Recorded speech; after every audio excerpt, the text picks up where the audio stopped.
মৰমৰ ছাত্ৰ-ছাত্ৰীসকল capsule coaching centre YouTube চেনেললৈ আপোনালোকক আজি পুনৰবাৰ স্বাগতম। আজি আমি আলোচনা কৰিম পঞ্চম শ্ৰেণীৰ আমি আৰু আমাৰ পৰিৱেশৰ পাৰ্ট 16 আমাৰ চুবুৰীয়া ৰাজ্যসমূহ নামৰ পাঠটোৰ সকলো পাঠভিত্তিক প্ৰশ্ন উত্তৰ লগতে পৰীক্ষাত আহিবলগীয়া গুৰুত্বপূৰ্ণ প্ৰশ্ন উত্তৰসমূহ অতি সহজ আৰু চুটিকৈ আলোচনা কৰিম। তো ছাত্ৰ-ছাত্ৰীসকল তোমালোকে ভিডিঅ'টো স্কিপ নকৰাকৈ লাষ্টলৈকে চাই থাকিবা।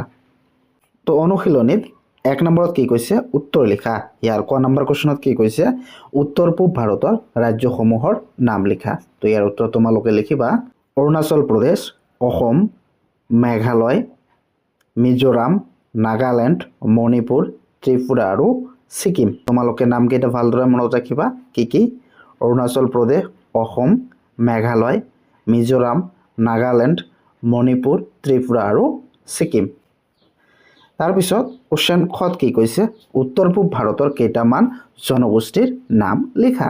তো উত্তৰ পূব ভাৰতৰ জনগোষ্ঠী কেইটাৰ নাম তোমালোকে লিখিব পাৰা বড়ো, কাৰ্বি, আহোম, মিচিং, দেউৰী আদি। তো এইবিলাক হৈছে উত্তৰ পূব ভাৰতৰ জনগোষ্ঠী।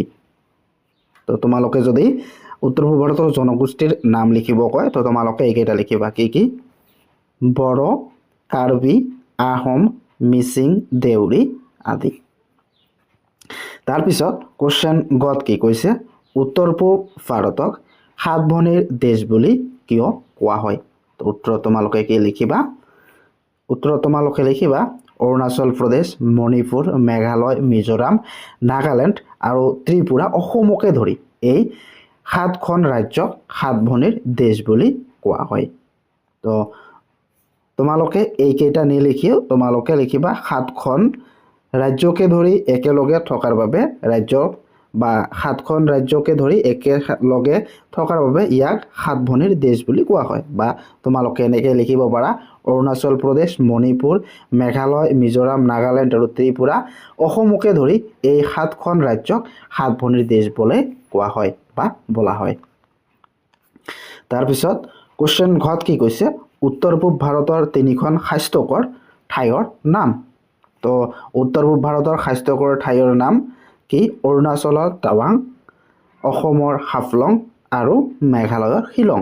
তো এইকেইখন হৈছে স্বাস্থ্যকৰ অৰ্থাৎ ভাল জেগা। তো এইবিলাকত বহুত জেগাৰ পৰা পৰ্যটক আহে। তো তোমালোকে যদি ডাঙৰ হৈ ইয়াত ঘূৰিবলৈ যাব পাৰিবা। এইকেইখন হ'ল স্বাস্থ্যকৰ ঠাই কি অৰুণাচলৰ টাৱাং, অসমৰ হাফলং আৰু মেঘালয়ৰ শিলং।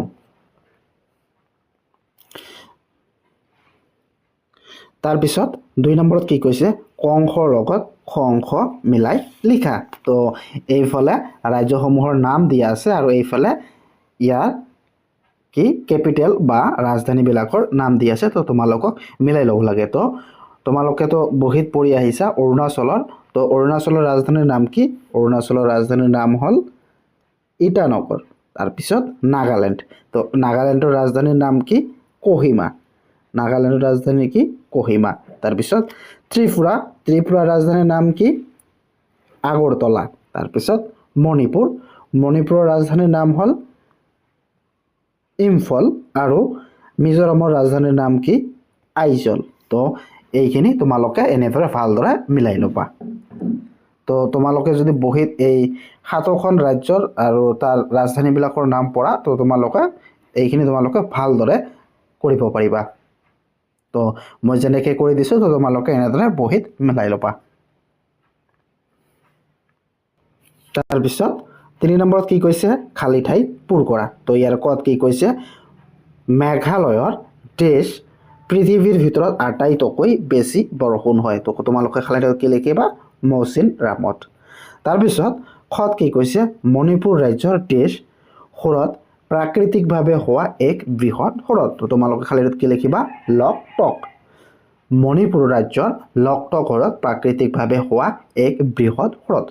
তাৰপিছত গত কি কৈছে শিলং এখন দেশ ঠাই। তো তোমালোকে অলপ আগতে পঢ়ি আহিলা শিলং কি মেঘালয়ৰ এখন স্বাস্থ্যকৰ ঠাই। তো শিলং এখন স্বাস্থ্যকৰ ঠাই। তোমালোকে খালী ঠাইত লিখিবা স্বাস্থ্যকৰ ঠাই।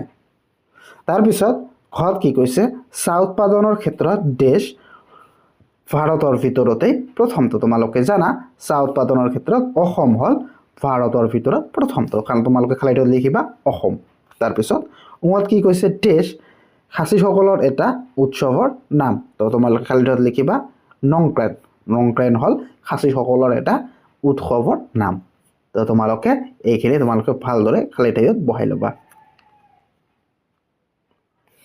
তাৰপিছত 4 নম্বৰত কি কৈছে তলত দিয়া বাক্যকেইটাৰ পৰা অশুদ্ধ বাক্যবোৰ বাছি উলিয়াই লিখা তো তোমালোকক যিবিলাক বাক্য অশুদ্ধ এইবিলাক বাক্যবোৰ বাছি শুদ্ধকৈ লিখিব কৈছে তো তোমালোকৰ কত কি কৈছে বৰ্তমান অৰুণাচল প্ৰদেশ আগতে নগা পাহাৰ নামেৰে অসমৰ অংগ আছিল তো এইটো শুদ্ধ যিহেতু এইটো শুদ্ধ তো এইটো তোমালোকক শুদ্ধকৈ লিখিব নালাগে এইটো তোমালোক যেনেকৈ আছে এনেকৈ লিখি ল'বা তাৰপিছত খত কি কৈছে কাৰ্বি আংলং জিলা সমভূমিৰে গঠিত তো যেহেতু এইটো ভুল হৈ আছে তোমালোকে শুদ্ধকৈ কেনেকৈ লিখিবা কাৰ্বি আংলং জিলা মূলত পাহাৰীয়া কাৰ্বি আংলং জিলা সমভূমি নহয় কাৰ্বি আংলং জিলা কি পাহাৰীয়া তাৰপিছত গত কি কৈছে অৰুণাচল প্ৰদেশৰ দক্ষিণ অঞ্চলত হিমালয় পৰ্বতমালা অৱস্থিত যেহেতু এইটো দক্ষিণটো ভুল হৈ আছে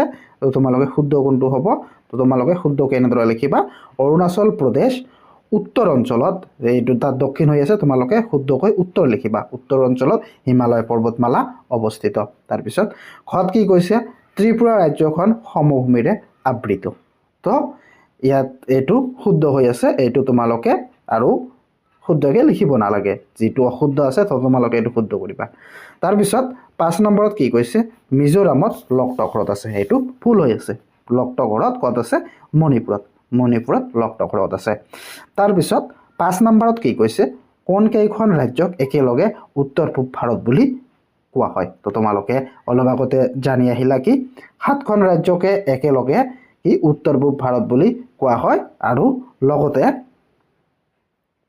কি তো তোমালোকে উত্তৰ দিনত লিখিবা অৰুণাচল প্ৰদেশ মণিপুৰ মেঘালয় মিজোৰাম নাগালেণ্ড আৰু ত্ৰিপুৰা এইকেইখন ৰাজ্যক একেলগে উত্তৰ পূব ভাৰত বা উত্তৰ পূৰ্বাঞ্চল বুলিও কোৱা হয় তোমালোকে এনেদৰে লিখিবা তাৰপিছত 6 নম্বৰ কোৱেশ্চনত কি কৈছে ভাৰতৰ উত্তৰ পূবৰ ৰাজ্যসমূহৰ পৰ্যটকৰ বাবে কিয় আকৰ্ষণীয় লিখা তো তোমালোকে এনেদৰে লিখিবা কি ভাৰত উত্তৰ পূবৰ ৰাজ্যসমূহৰ বহুতো আকৰ্ষণীয় আৰু প্ৰাকৃতিক ঐতিহ্যৰ ভৰপূৰ উত্তৰ পূব অঞ্চলত বিভিন্ন নদ-নদী হ্ৰদ অভয়াৰণ্য নদীদ্বীপ আৰু পাহাৰীয়া অঞ্চলেৰে গঠিত এনে ধৰণৰ অনেক বৈশিষ্ট্যৰে ভৰি থকাৰ বাবে উত্তৰ পূবৰ ৰাজ্যৰ সমূহৰ পৰ্যটকৰ বাবে আকৰ্ষণীয় কি উত্তৰ পূবত বহুত ঐতিহ্যৰে ভৰপূৰ যেনেদৰে নদ নদী হ্ৰদ অভয়াৰণ্য নদীদ্বীপ পাহাৰীয়া অঞ্চলেৰে গঠিত এনেবোৰ অনেক বৈশিষ্ট্যৰে ভৰি থকাৰ বাবে উত্তৰ পূবৰ ৰাজ্যসমূহৰ পৰ্যটকৰ বাবে বহুত আকৰ্ষণীয় বা বহুত লোকে ইয়াত পৰ্যটক হিচাপে আহে